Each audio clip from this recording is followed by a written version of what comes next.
करवा चौथ का पर्व पूरे देश ही नहीं बल्कि विदेशों में भी पूरे हर्षोल्लास के साथ मनाया जाता है। इस दिन सभी सुहागिन स्त्रियां सज धज कर पूरे हर्षोल्लास के साथ करवा चौथ का पर्व मनाती हैं और पूरे दिन निराहार रहती हैं। रात को चांद निकलने पर उसे अर्घ देकर अपने व्रत का पूर्ण करती हैं।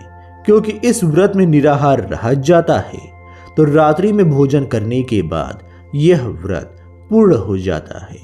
करवा चौथ व्रत से जुड़ी अनेकों कथाओं और कहानियां हिंदू धर्म में प्रचलित हैं, जिसके अनुसार सभी स्त्रियां इस दिन व्रतों का नियमों का पालन इस दिन करती हैं। लेकिन व्रत के दौरान संभोग यानी कि शारीरिक संबंध बनाने को लेकर व्रत के दौरान लोगों में काफी भ्रांतियां रहती हैं और कई बार स्त्रियां उस समय असमंजस में पड़ जाती हैं जब उनके पति उन्हें इस व्रत के दौरान शारीरिक संबंध बनाने के लिए दबाव बनाते हैं, या कई बार कहा जाता है कि बिना शारीरिक संबंध बनाए इस करवा चौथ के व्रत को पूर्ण नहीं माना जाता है।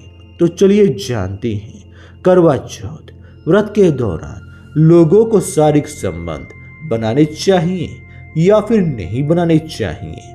हिंदू धर्म में शारीरिक संबंध करना पवित्रता से जोड़ा गया है, तो इसलिए व्रत चाहे कोई भी हो उसमें पवित्रता होना जरूरी है और ब्रह्मचर्य का पालन अवश्य करना चाहिए। क्योंकि करवा चौथ का व्रत भी दूसरे ही व्रतों की तरह ही होता है, इसलिए इस व्रत के दौरान भी हम लोग सात्विकता और पवित्रता का पूरा ध्यान रखते हैं। और यह व्रत भगवान गणपति को समर्पित होता है और हमें पूरे दिन निराहार रहकर इस दिन भगवान गणेश को याद करना चाहिए और अपने पति की लंबी उम्र की कामना भी करनी चाहिए। तो हिंदू धर्म में किसी भी धार्मिक कार्य में अथवा किसी भी व्रत में शारीरिक संबंध बनाना अथवा संभोग करना वर्जित माना गया है। इसलिए जो नियम अन्य व्रत और उपवास में लागू होते हैं वही नियम करवा चौथ व्रत में भी लागू होते हैं। ज्योतिषियों की माने तो करवा चौथ व्रत में शारीरिक संबंध बनाना या फिर संभोग करना मतलब पाप का भागीदार बनना है। अगर आप ऐसा करते हैं तो आपका व्रत भंग हो सकता है, क्योंकि रात्रि के दौरान 12 बजे के बाद दूसरा दिन प्रारंभ हो जाता है।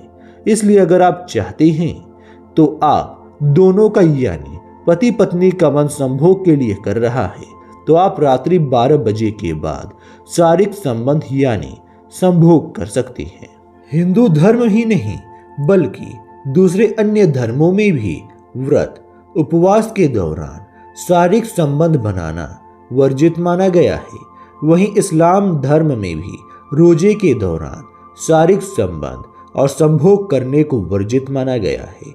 वहीं इस्लाम धर्म के अनुसार कुरान में कहा गया है कि अगर आप रोजा रख रहे हैं तो आप रात में संभोग कर सकते हैं।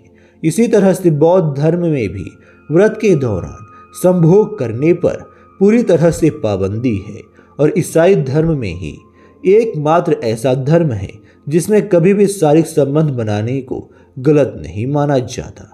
चाहे क्रिसमस हो या फिर उनका कोई अन्य त्यौहार, इस धर्म में शारीरिक संबंध बनाने पर कभी भी कोई भी पाबंदी नहीं है। यहूदी धर्म में भी व्रत के दौरान संभोग को वर्जित माना गया है। तो इस प्रकार से केवल ईसाई धर्म ही एकमात्र ऐसा धर्म है जो संभोग को कभी भी वर्जित नहीं मानता।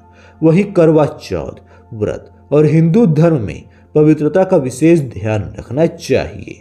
तो दोस्तों, यदि आप लोग हमारा यह वीडियो अंत तक देख रहे हैं तो हमारे YouTube चैनल को जाकर सबसे पहले जरूर सब्सक्राइब कर ले और साथ में आप मुझे कमेंट बॉक्स में जय माता दी जरूर लिखें।